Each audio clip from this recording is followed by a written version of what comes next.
అప్పుడు బిట్కాయిన్ అంటే నీకు ఇందాక సార్ చెప్పారు, మాకు అర్థమయ్యేటట్టు నీట్గా స్వీట్గా చెప్తే చాలు సార్, హై పరిభాష ఇక్కడ వాడద్దు అని క్లియర్గా చెప్పారు.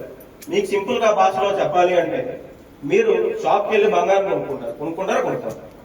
షాప్లో బంగారం కొనుక్కుంటారు కదా, ఇది ఫిజికల్ బంగారం మీ చేతిలో ఉంచుకోవచ్చు. మీరు ఎప్పుడు కావాలంటే అది అప్పుడు దాన్ని అమ్ముకోవచ్చు, ఎన్కాష్మెంట్ చేసుకోవచ్చు లైవ్ రేట్ బట్టి. ఇప్పుడు ఫర్ సపోజ్ మీరు బంగారం కొన్నారు, ఈ రోజు 10 గ్రాములు కొన్నారు, రేపు షాప్కి వెళ్ళారు.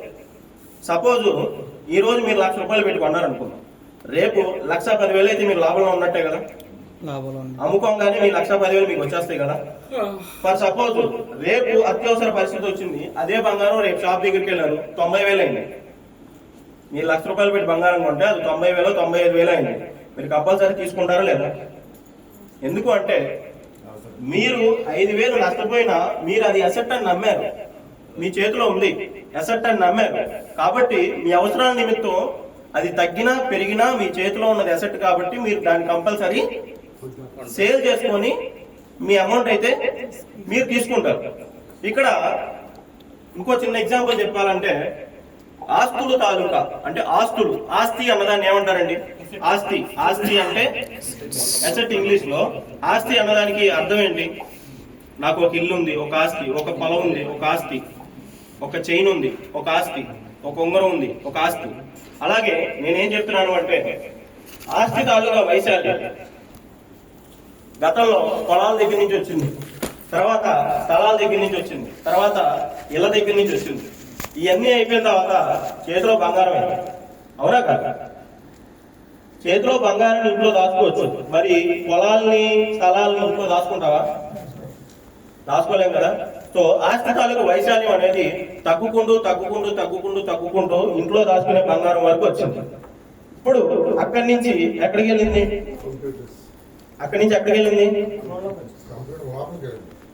అంతే.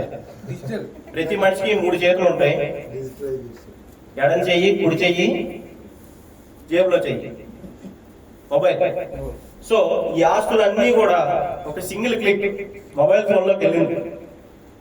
ఈ ఆస్తుల్నే కొంతమంది స్టాక్స్ అంటారు, కొంతమంది క్రిప్టో అంటారు. మీకు అర్థమయ్యే భాషలో చెప్పాలి అంటే డిజిటల్ బంగారం అంటారు. దీన్ని మీరు ఎప్పుడు కావాలంటే అప్పుడు కొనుక్కోవచ్చు, ఎప్పుడు కావాలంటే అప్పుడు అమ్ముకోవచ్చు. మీరు షాప్కి వెళ్ళాలా, లైన్ లో నిలబడాలా, ఎవరైనా డబ్బులు తెచ్చే వరకు వెయిట్ చేయాలా? ఎనీ టైం మీరు ఏ సెకండ్ అయినా అర్ధరాత్రి 24/7 అర్ధరాత్రి 12 అవనివ్వండి, 11:30 అవనివ్వండి, రేతులు 2 అవనివ్వండి, ఎప్పుడు కావాలంటే అప్పుడు అమ్ముకొని దాన్ని ఎన్కాష్మెంట్ చేసుకొని మీ విషయాలకు మీరు వాడుకోవచ్చు. సో అయితే దీనికి ఏదైతే డిజిటల్ క్రిప్టో అని చెప్తున్నానో, డిజిటల్ అసెట్ అని చెప్తున్నానో, దీనికి ఎటువంటి లిమిటేషన్స్ లేవండి. మీ అబ్బాయి అమెరికాలో చదువుతున్నాడా, 1 కోటి రూపాయలు పంపించాలి అంటే, బ్యాంక్ ద్వారా పంపించాలి అంటే దానికి 1,00,000 వెరిఫికేషన్స్ ఉంటాయి. ముందు మీరు ఆ 1 కోటి రూపాయలు ఎక్కడి నుంచి తీసుకొచ్చారో చూపించాలి. ప్రతి ఒక్క కండిషన్ కూడా వాళ్ళకి ఫుల్ఫిల్మెంట్ అయిన తర్వాతే ఆ ఫండ్ అనేది ట్రాన్స్ఫర్ అవుతుంది, అవునా కదా?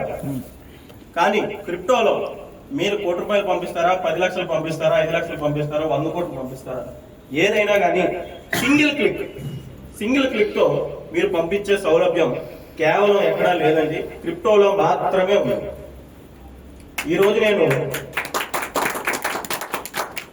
కానీ బిట్కాయిన్ అనే వ్యవస్థ స్టార్ట్ అయ్యి 2007లో స్టార్ట్ అయింది. మీరు డైలీ వాడే ఫోన్లో ఒక అప్లికేషన్ ఏంటి? ఫోన్ పే, గూగుల్ పే వాడతారుగా, డైలీ వాడతారుగా. ఏదో ఒక ట్రాన్సాక్షన్ కో, పాల ప్యాకెట్ కో, పెరుగు ప్యాకెట్ కో, దేనికో దానికి కంపల్సరీ వాడతారు కదా.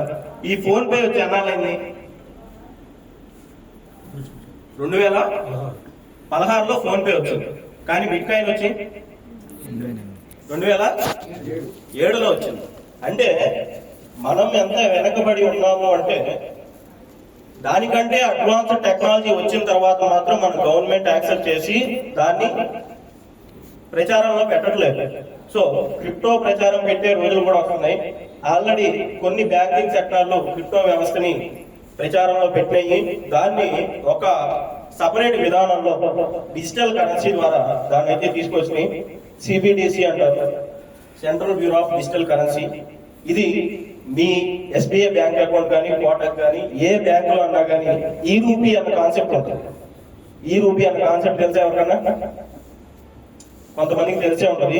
ఈ రూపీ కాన్సెప్ట్ అంటే మీరు మీ దగ్గర ఒక 10,000 బ్యాంక్ లో క్యాష్ ఉన్నాయి అంటే మీరు ఆ ఈ రూపీలో కనుక వేసుకుంటే మీరు ఎన్ని ట్రాన్సాక్షన్ కావాలంటే అన్ని ట్రాన్సాక్షన్ చేసుకోవచ్చు. ఇప్పుడు ఫోన్ పేలో నేను 10 రూపాయలు కొట్టి, మళ్ళీ 20 కొట్టి, మళ్ళీ 100 కొట్టి, మళ్ళీ ఆడికి 5,000 కొట్టి, మళ్ళీ వీడికి 2,000 కొట్టి, ఇవన్నీ కూడా నెంబర్ ఆఫ్ ట్రాన్సాక్షన్స్ అయిపోతాయి. దీన్ని కట్టుదిట్టం చేద్దామని చెప్పి గవర్నమెంట్ ఏం చేసింది అంటే బ్లాక్ చైన్ టెక్నాలజీని ఉపయోగించి ఈ సిబిడిసి డిజిటల్ కరెన్సీని అయితే మార్కెట్ లో తీసుకొచ్చు. దీనికి ఇంకా ముందుకు పోయే కొద్దీ పూర్తి స్థాయికి క్రిప్టో యాక్సెప్టెన్సీ కూడా గవర్నమెంట్ తీసుకొస్తుంది. అలాగే ప్రపంచ దేశాలు చాలా దీన్ని యాక్సెప్ట్ చేస్తున్నారు. ఇప్పుడు నా దగ్గర ఏదైనా క్రిప్టో డాలర్స్ ఉన్నాయి అంటే నేను ఎక్కడికన్నా వెళ్ళి, ఏ షాప్ కన్నా వెళ్ళి ఏదన్నా పర్చేస్ చేసి నేను అక్కడున్న స్కాన్ చేసి నా దగ్గర ఉన్న డాలర్ కట్ అయ్యే విధంగా, వాళ్ళకి అయ్యే విధంగా ఈ బేస్ లో అవకాశం ఉందన్నమాట. నాట్ ఓన్లీ ఇన్ ఇండియా, మీరు ఏ కంట్రీ కన్నా వెళ్ళండి, ఎక్కడికన్నా కూర్చోండి, మీరు ఏదన్నా షాపింగ్ చేయండి, అక్కడ కేవలం మీరు ఒక క్యూఆర్ కోడ్ లో మీరు స్కాన్ చేయడం వల్ల మీ దగ్గర డాలర్స్ కట్ అయితే వాడి దేశం కరెన్సీ వాడి దేశంలోకి వెళ్ళిపోతుంది. సో అంత వెసులుబాటు ఉన్నా, అంత ఫీజిబిలిటీ ఉన్నా ఆ ప్లానే ఈ బేస్ పర్ అవర్ ప్లాన్ అండి. ఈ 2 సంవత్సరాల నుంచి జియో సిమ్ములు ఫ్రీగా ఇచ్చినట్టు ఈ సిస్టమ్ కూడా బేస్ పర్ అవర్ కాయిన్స్ అంటాం. ఈ కాయిన్స్ ని ఫ్రీగా అయితే సిస్టమ్ ఇచ్చింది. అయితే ఎవరెవరికి ఇచ్చింది? మీకు ఇచ్చిందా? బేస్ పర్ అవర్ కాయిన్స్ ఫ్రీగా ఇచ్చిందా? మీకు ఇచ్చిందా? మీరు కొత్త వాళ్ళ రీసెంట్ గా వచ్చారు. సో స్టార్టింగ్ లో ఎవరికైతే ఇచ్చిందో వాళ్ళందరూ కూడా ఫ్రీగా ఇవ్వకుండా, ఎయిర్ డ్రాప్ ని ఫ్రీగా ఇవ్వకుండా ఒక రిఫరల్ ప్రోగ్రామ్ తీసుకొచ్చి ఆ రిఫరల్ ప్రోగ్రామ్ లైఫ్ టైం ఉండే విధంగా, సెల్ఫ్ సస్టైన్ అయ్యే విధంగా దాన్ని డిజైన్ చేసి ఎవరైతే దాంట్లో పార్టిసిపేషన్ చేసి యూజర్ బేస్ ని పెంచుతున్నారో వాళ్ళందరికీ కూడా ఫ్రీగా ఇచ్చింది. మీ అందరికి వచ్చినాయా? పాత వాళ్ళందరికి వచ్చినాయా? మీరు అప్పుడేమన్నా పెట్టి కొన్నారా? కొనలేదు. కానీ మీరు బేస్ పర్ నమ్ముకొని పనిచేశారు. అంతే.